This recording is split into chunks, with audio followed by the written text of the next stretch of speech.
Oi, gente! Esta semana foram 12 aprovações em sessões virtuais do plenário da Câmara dos Deputados. 8 de projetos diretamente relacionados à pandemia de Covid-19, que já matou mais de 20 mil brasileiros e brasileiras em pouco mais de 2 meses. E está afetando todos os setores da nossa sociedade, né?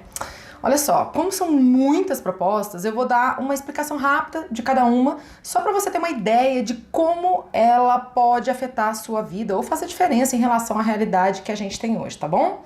Vamos lá então, me acompanha na contagem. 1. Esse projeto desburocratiza regras para fabricação e comercialização de ventiladores pulmonares durante este período da pandemia de Covid-19. A ideia é incentivar a produção desses equipamentos de respiração artificial aqui no Brasil e agilizar o trâmite para que eles estejam disponíveis nos hospitais. O projeto traz, por exemplo, o prazo de 3 dias para a Anvisa analisar o processo e 2 dias para a autorização dele sair no Diário Oficial. Ou seja, se o fabricante estiver com todos os documentos certinhos, pode ter autorização em 1 semana. A proposta ainda zera impostos para a importação de ventiladores pulmonares ou de peças para a fabricação deles. 2. Essa proposta proíbe a interrupção durante a pandemia de Covid-19 de ações de combate e prevenção à violência doméstica. O objetivo é garantir a segurança de mulheres, idosos, crianças, adolescentes e deficientes, neste período em que algumas pessoas estão tendo que ficar em casa com agressores. Essa proposta obriga a criação de atendimento virtual para facilitar a assistência às vítimas, mas o atendimento presencial precisa ser mantido para casos mais graves, como estupro e descumprimento de medida protetiva. Assim como também precisa ser presencial a realização de exame de corpo de delito, precisa ser garantido.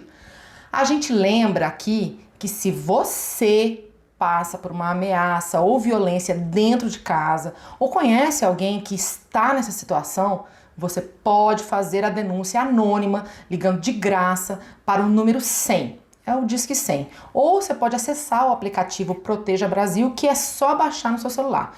Se a violência for contra uma mulher, tem uma central exclusiva, o Ligue 180, que também é de graça. Continuando. 3.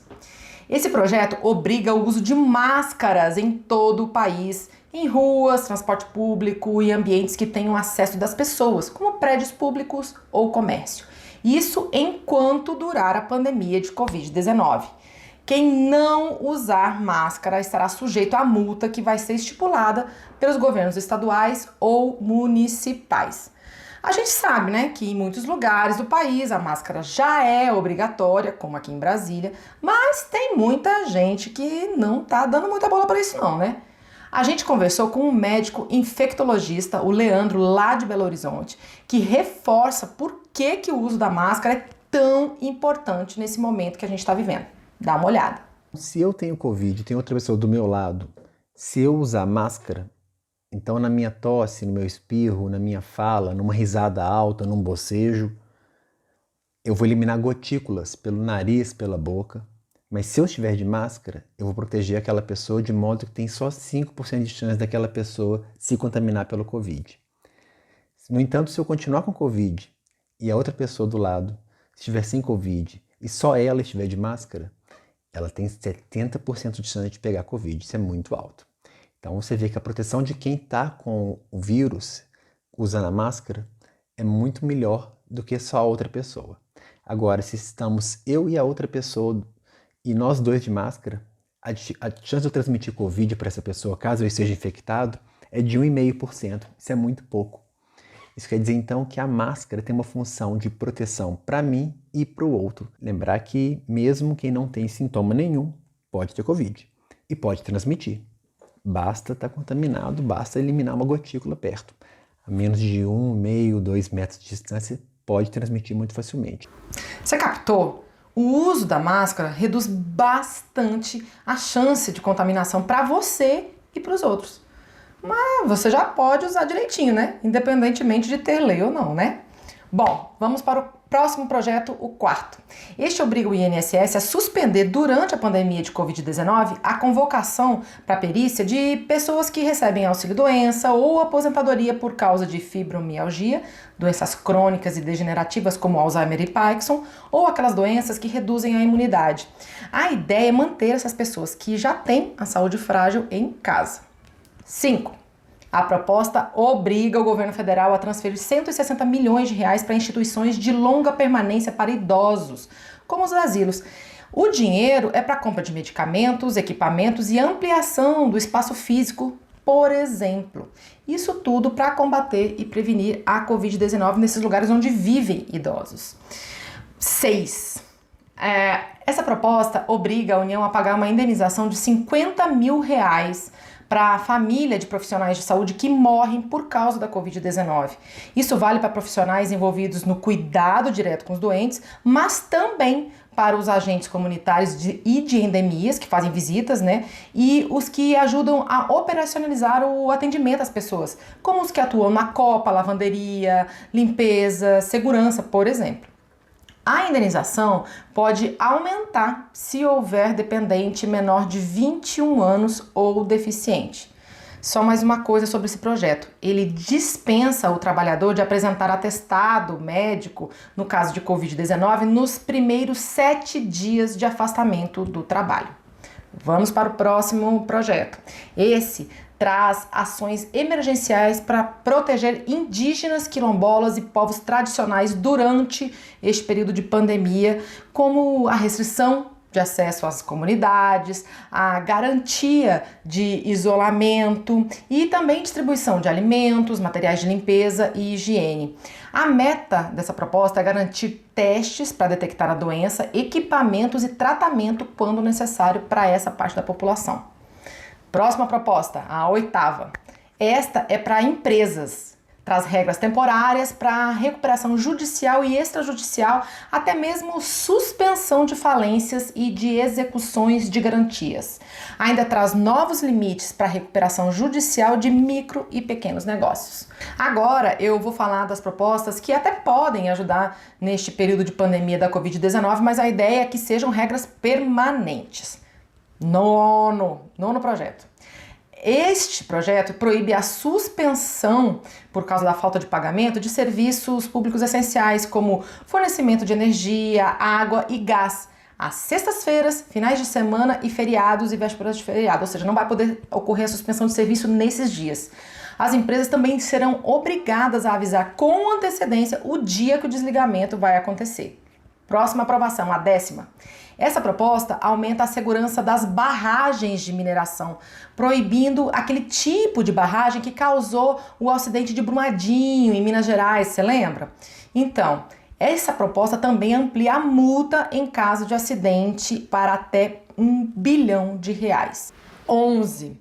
Este projeto quer diminuir o desperdício de comida num cenário que muita gente passa fome, né? A ideia é facilitar a doação de alimentos que sobram de restaurantes, lanchonetes, supermercados e até de hospitais para pessoas de baixa renda. Claro, tem que estar tudo na validade própria para consumo. Isso poderia colocar em prática uma vontade antiga de donos de restaurantes como a Francine, lá de Chapecó, Santa Catarina. Já fiz inclusive um projeto, uma tentativa de projeto para poder fazer a doação dos alimentos que sobram, no final da noite. E assim como o meu estabelecimento, outros estabelecimentos da cidade também passam pelo mesmo problema. A gente não doa porque não pode doar, fazer essa doação, porque caso algum cliente, alguma pessoa carente que a gente faça a doação venha passar mal, a gente é responsabilizado e sofre fiscalização constante com relação a esse tipo de problema. Então, o objetivo do projeto aprovado é deixar claro que quem doa e quem entrega o alimento só vão poder ser responsabilizados por alguma coisa se agirem com intenção de causar mal. Essa proposta também permite a doação de alimentos para cães e gatos abandonados. 12ª aprovação. É uma medida provisória que transforma quase 300 cargos comissionados em funções comissionadas e gratificadas na Polícia Federal. Isso não é só burocracia. Essas novas funções não podem ser ocupadas por gente que não seja concursada da Polícia Federal, Ou seja, o objetivo é fortalecer os policiais de carreira e profissionalizar o órgão que cuida de fronteiras, combate ao crime organizado, a corrupção, o tráfico de drogas, entre outros crimes. Como é uma medida provisória, precisa ser votada no Senado até o dia 1º de junho, ou perderá a validade. Até o dia 1º de junho precisa ser votada no Senado. Bom, todas essas 12 aprovações que eu falei até aqui vão agora para análise dos senadores. Mas ainda não acabou não. Isso porque teve também uma outra aprovação, só que em sessão virtual do Congresso Nacional. Deputados e senadores permitiram que o governo se endivide ainda mais para pagar despesas do dia a dia.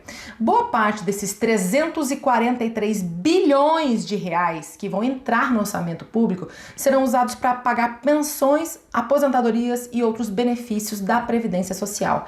Essa proposta vai agora para a sanção presidencial. Olha, essa semana foi tudo isso aí que eu falei. Se você quiser mais detalhe de algum projeto, eu sugiro que você entre no site da Câmara. Lá tem uma reportagem explicadinha para cada um desses projetos. Bom, eu fico por aqui. Até a próxima. Tchau, tchau.